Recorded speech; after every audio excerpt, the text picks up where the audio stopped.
મિત્રો ધર્મ ભક્તિ નેચરલ ફાર્મ હું લલિત સુહાગિયા। મિત્રો આપણે ગાય ગામડું ને ખેતી આપણે અનેક વખત આપણે વાત કરી। આપણે સૌરાષ્ટ્ર પ્રવાસ થઈ ત્યારે બગસરા તાલુકાના એક પ્રગતિશીલ ખેડૂત એટલે સુડાવડ ગામના સરપંચ શ્રી પ્રવીણભાઈ આસોદરિયા જેઓ ઓર્ગેનિક ખેતી માટે ખૂબ સરસ કાર્ય કરી રહ્યા છે અને ખેડૂતોના ખેડૂત કહી શકાય। જેઓ ઘણા વર્ષથી ઓર્ગેનિક ખેતી કરે છે અને એમનો રાજકોટની અંદર ઓર્ગેનિક સ્ટોર પણ છે, મોલ છે સરસ મજાનો। અને તેઓએ 30 વીઘાની 8 લાખ રૂપિયા ફાર્મ આપી છે। પ્રવીણભાઈ, તો આ તમને કઈ રીતે પરવડે? જેવી રીતે જેમ રેસિડેન્ટના ભાડા અને ઇન્ડસ્ટ્રીઝના ભાડા અલગ હોય એમ તમે આ 3 ગણું એટલે કે વીઘે લગભગ 27,000 રૂપિયા ફાર્મ થાય છે। પ્રવીણભાઈ, તો તમે આ 27,000 રૂપિયા ફાર્મ આપવાનું કારણ શું હતું અને આનો પ્રોફિટ શું હતો અને આનું વેચાણ પદ્ધતિ શું હતી અને કઈ પ્રકારની આપણી ખેતી હતી? લલિતભાઈ નમસ્કાર સૌ ખેડૂત મિત્રો અને શહેરીજનોને। ખેડૂતને ક્યાંક મળવું જોઈએ અને બીજું ખાનારાઓને ઝેર વગરનું મળવું જોઈએ। આ 2 લક્ષ સાથે અમે આ ઊંચી ફાર્મ આપી છે।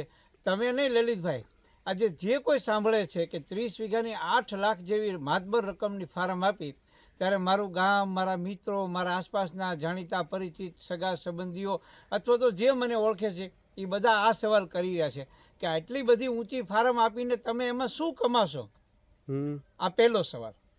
બીજો સવાલ, શું કમાશો એના કરતાં તમે શું આ દેશની જનતાને શું આપો છો એ મહત્વનું છે।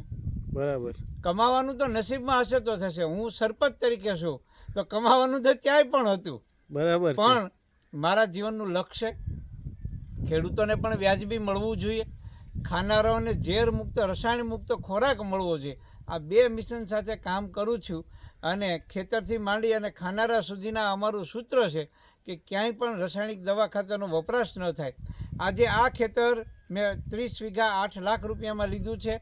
આ 2019થી સંપૂર્ણ પ્રાકૃતિક રીતે ખેતી થઈ રહ્યું છે।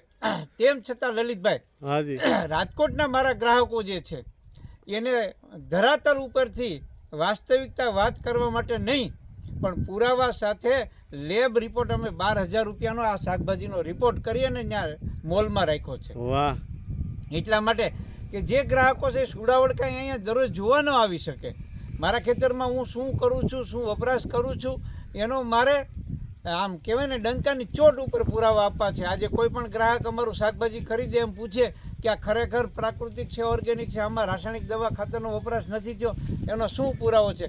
NDDB જેવી સ્ટાન્ડર્ડ લેબોરેટરીના અમે 12,000 રૂપિયાનો ખર્ચ કરી અને ત્યાં રિપોર્ટ પણ તૈયાર રાખ્યો છે।